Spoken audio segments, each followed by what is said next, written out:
A good way to start the postseason. Guys did a great job on offense. Obviously, early on, first inning, a little bit of hiccups. Trent made a great adjustment, moving the ball back down the zone, and then also landing his off speed. I thought his changeup was really good today, and his composure was off the charts.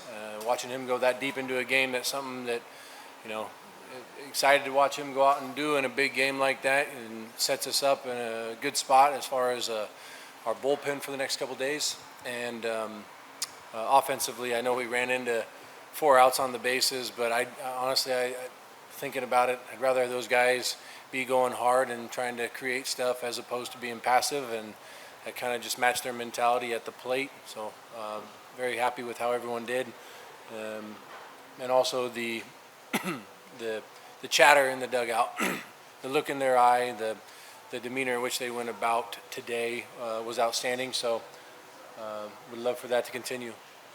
Okay, please direct your questions to the 2 student athletes, either Micah or Trent. Hey Trent, can you just lead me through what was working today? Did you feel good from pregame on? Like, just lead me through your day. I felt a little weird coming out of the bullpen, getting into the game. I was pushing everything instead of just flicking it. And after that home run I gave up, I really locked it down and started using not just my fastball, but my changeup, slider, curveball, and it was good though. Yeah. Or question for Trent. Given the injuries on the pitching staff and given the importance of the postseason, have you ever been in a game quite like this where the pressure is at its highest right now? Yeah, the last 2 years at my old school for the NAI World Series. So it's not as much pressure as this. It's a bigger stage, I would say, but I have been in this type of pressure situation. Micah, I have a text question from the press box. Have you ever had a day like this before? No, I think this is the best day I've ever had as a player overall, I think in my whole life, yeah.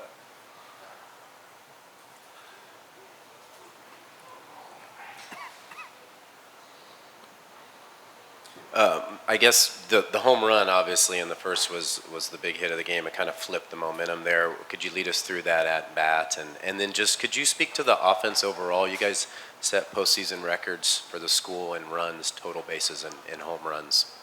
Yeah, I think and during that at bat, kind of frustrated I didn't get the bunt down on the first pitch, but I just went back to my process and kind of reset there, and got a good pitch over the plate and just put a good swing on it. But I'd say our offense as a whole, just 1 through 9, and even like the 4 or 5 guys on the bench, I think we've really bought into a plan at the plate that the coaches have preached to us, and have just done a good job staying confident. Especially, I think a guy like Travis Bazzana just feeds off of all of us and just gives us a lot of confidence going into games like this.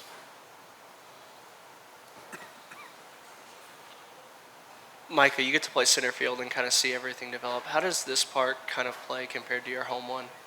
Honestly, it plays pretty similar. I'd say the humidity kills the ball a little bit, so it hangs up a little bit more. But yeah, definitely plays a lot similar to Goss. But we had a pretty good time seeing the ball at the plate today too. So I think we see the ball a lot better here for sure. Trent, I know you made some adjustments kind of the last week or so of the regular season, including moving to the wind-up. Obviously, those changes are going well. Could you lead us through the process of making those changes, how they've helped, how that came about? I think the biggest thing is trusting what our pitching coach says and believing what he says. And when he told me that he wants me to try the wind-up, I was like, all right, haven't done it in a couple of years, but yeah, I'll go for it. And then against Western Carolina, I felt really good out of it. I felt more comfortable than I have. And I feel like I have better command too as well. And I tend to rush a little bit, and that going out of the windup really helps me not rush, let's say. Any other questions for the student athletes?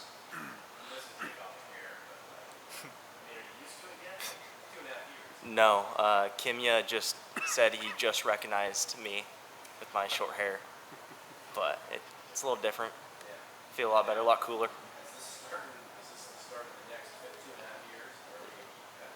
I'm gonna keep cutting it, I think.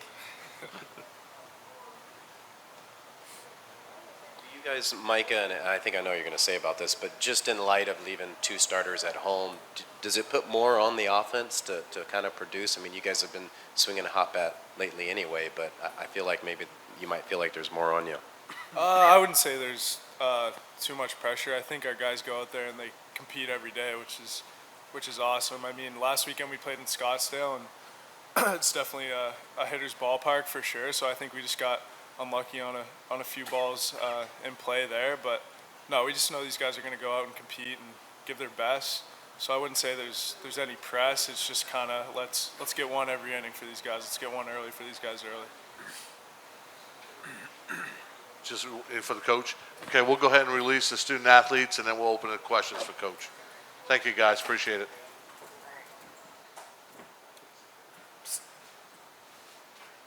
Take your water.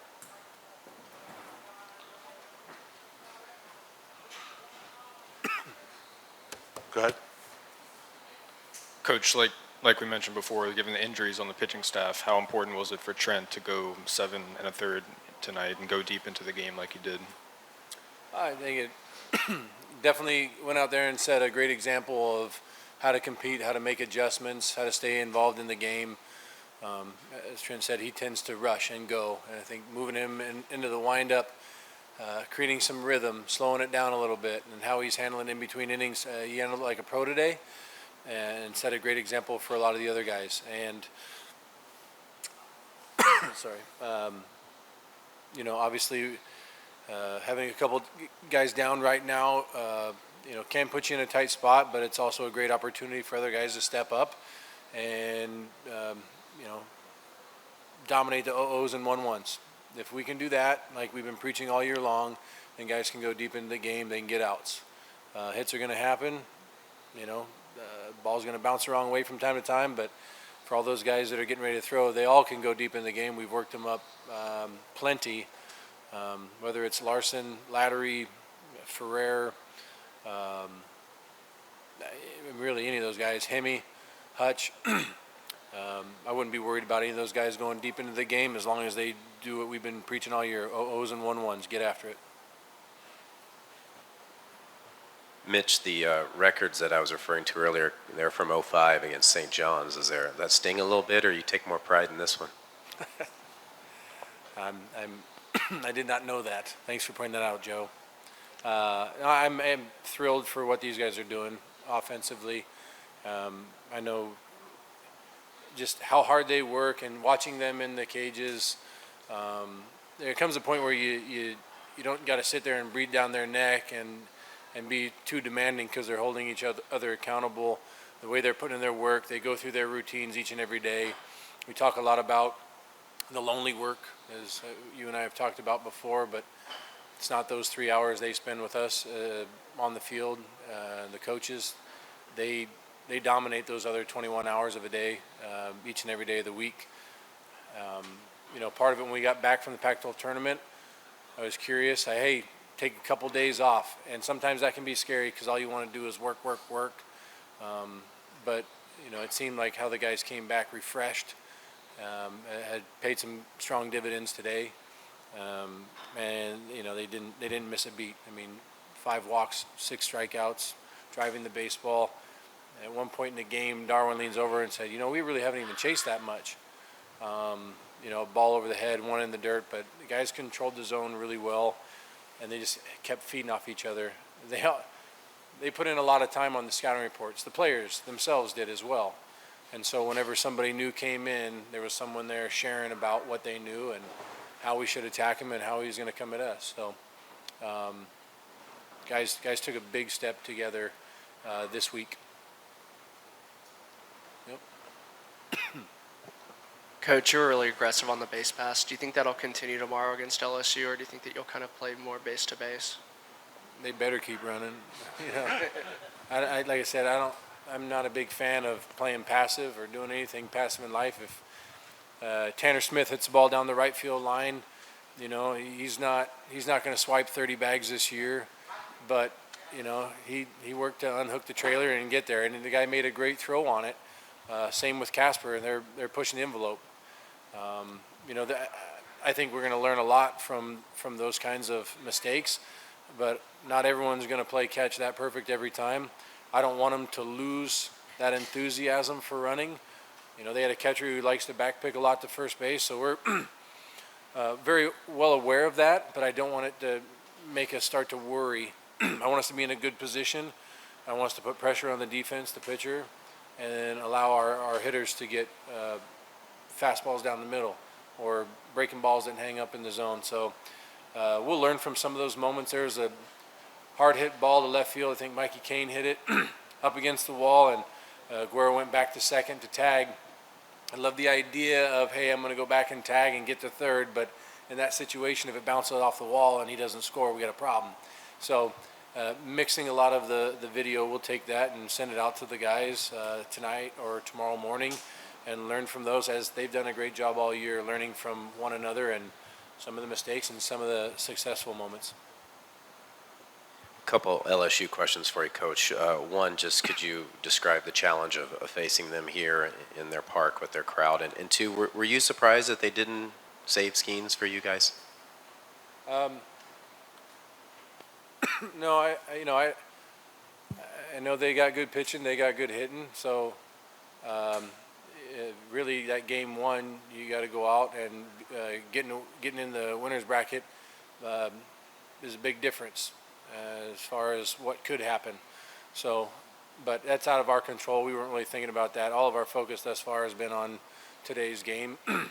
Obviously, done some prep knowing our opponents, each opponent here, but and as far as playing here against LSU, I think when we got selected for this regional, all of our guys were very excited. I think no matter what regional we went to, there was going to be excitement, but they were looking forward to playing against Sam Houston and Tulane and LSU, and they wanted to go out there and play in front of a lot of fans. So, but really, we were talking about it before the game. It's a great feeling going out and playing in front of thousands of people as opposed to just a couple hundred.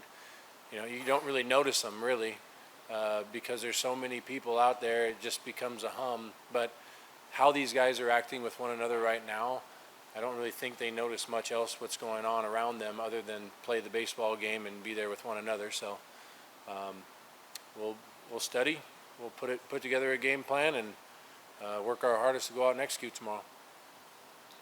Anything else? Okay, thank you, Coach. Where you going? Go ahead. Coach, have you had a chance to think about who you might start tomorrow? Yes. I've been thinking a lot about it. I'm still thinking about it. I know Micah McDowell's going to start tomorrow. Right? On the mound. We'll see. But I think we got a good idea. We'll see. Okay, thanks, Coach.